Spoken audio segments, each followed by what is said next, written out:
Selamat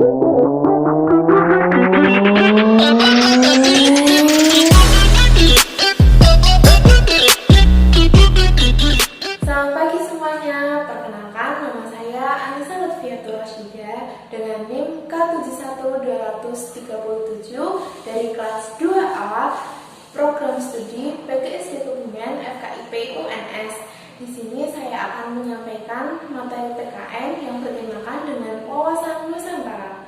Sebelum menonton video ini, jangan lupa like, comment, and subscribe. Pembahasan yang pertama yaitu pengertian wawasan Nusantara. Wawasan Nusantara memiliki arti sebagai sikap bangsa Indonesia mengenai diri dan bentuk geografinya berdasarkan Pancasila dan Undang-Undang 1945. Dalam pelaksanaannya, wawasan Nusantara mengutamakan kesatuan wilayah dan menghargai kebinekaan untuk mencapai tujuan nasional. Yang selanjutnya yaitu aspek-aspek wawasan Nusantara. Aspek-aspek wawasan Nusantara ini dibagi menjadi 3 aspek. Yang pertama yaitu aspek sejarah, yang kedua aspek kewilayahan Nusantara, yang ketiga aspek sosial budaya. Memasuki aspek yang pertama yaitu aspek sejarah. Aspek sejarah ini, Indonesia diwarnai oleh pengalaman sejarah yang tidak menghendaki terulangnya perpecahan dalam lingkungan bangsa dan negara Indonesia.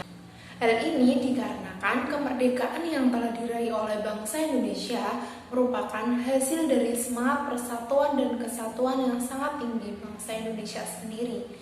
Jadi, semangat ini harus dipertahankan oleh persatuan bangsa dan menjaga wilayah kesatuan Indonesia. Aspek yang selanjutnya yaitu aspek kewilayahan Nusantara. Pengaruh geografi merupakan suatu fenomena yang perlu diperhitungkan dan dipertimbangkan. Hal ini dikarenakan Indonesia kaya akan aneka sumber daya alam dan suku bangsa. Aspek yang terakhir yaitu aspek sosial budaya. Indonesia sendiri terdiri atas ratusan suku bangsa yang masing-masing memiliki adat istiadat, bahasa, agama, dan kepercayaan yang berbeda-beda. Sehingga tata kehidupan nasional yang berhubungan dengan interaksi antar golongan mengandung potensi konflik yang sangat besar. Wawasan Nusantara memiliki berbagai tujuan. Yang pertama yaitu tujuan ke dalam, yang kedua tujuan nasional. Tujuan ke dalam bertujuan untuk mewujudkan kesatuan segenap aspek kehidupan baik alamiah maupun sosial. Dan yang kedua yaitu tujuan nasional yang bertujuan untuk melindungi segenap bangsa Indonesia dan seluruh tumpah darah Indonesia untuk mewujudkan kesejahteraan umum. Yang selanjutnya yaitu fungsi wawasan Nusantara. Fungsi wawasan Nusantara memiliki 3 fungsi, yaitu yang pertama, wawasan Nusantara sebagai wawasan pertahanan dan keamanan negara. Yang kedua, wawasan Nusantara sebagai konsep ketahanan nasional. Yang terakhir yaitu wawasan Nusantara sebagai wawasan kewilayahan.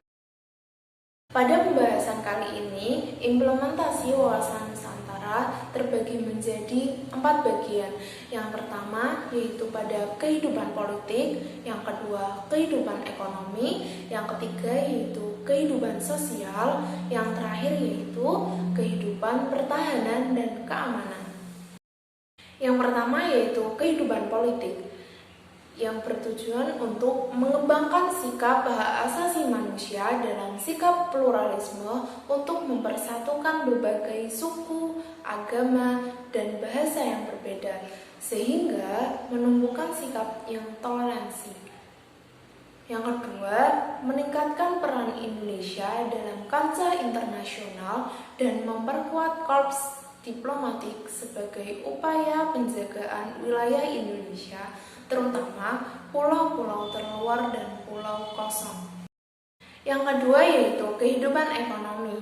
Dalam pembangunan ekonomi harus memperhatikan keadilan dan keseimbangan antar daerah.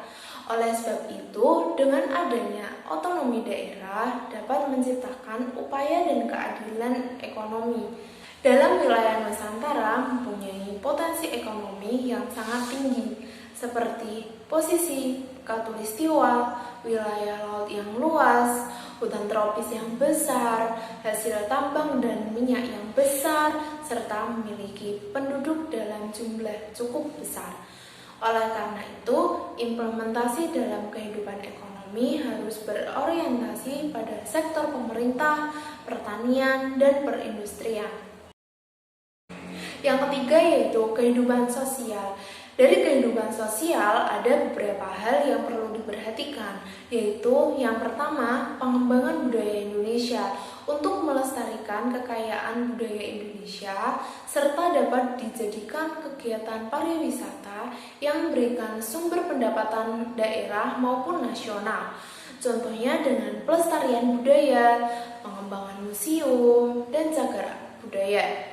Untuk yang kedua, yaitu pengembangan kehidupan bangsa yang serasi antara masyarakat dan daerah yang lain dari segi budaya, status sosial maupun daerah. Contohnya dengan pemerataan pendidikan di semua daerah dan program wajib belajar harus diprioritaskan bagi daerah yang tertinggal. Yang kedua yaitu membangun rasa persatuan, sehingga ancaman suatu daerah atau pulau menjadi ancaman bagi daerah yang lain.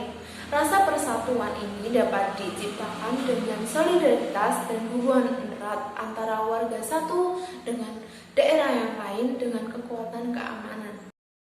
Yang terakhir yaitu unsur-unsur wawasan Nusantara. Unsur wawasan Nusantara terbagi menjadi 3 unsur, di mana yaitu yang pertama wadah yang terdapat wujud wilayah, tata kelengkapan organisasi, dan tata inti organisasi.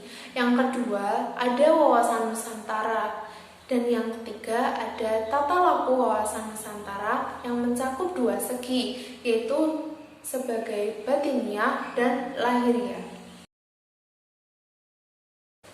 Yang pertama yaitu wujud wilayah.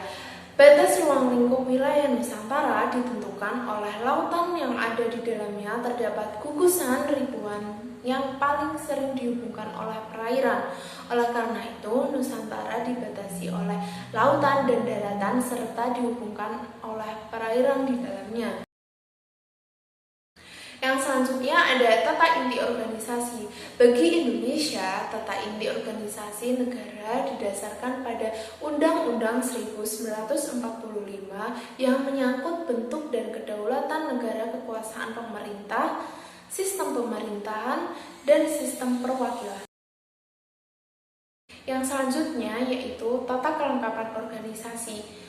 Wujud tata kelengkapan organisasi adalah kesadaran politik dan kesadaran bernegara yang harus dimiliki oleh seluruh rakyat yang mencakup partai politik, golongan, dan organisasi masyarakat, serta kalangan perseluruh aparatur negara yang dapat diwujudkan demokrasi yang secara konstitusional berdasarkan Undang-Undang 1945 dan secara ideal berdasarkan dasar filsafat Pancasila.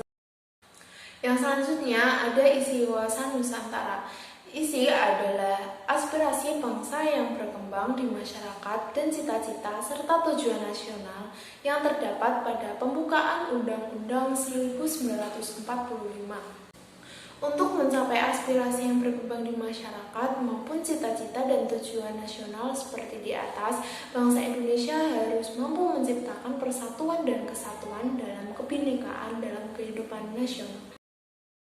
Yang terakhir yaitu tata laku wawasan Nusantara yang mencakup 2 segi, yaitu batiniah dan lahiriah.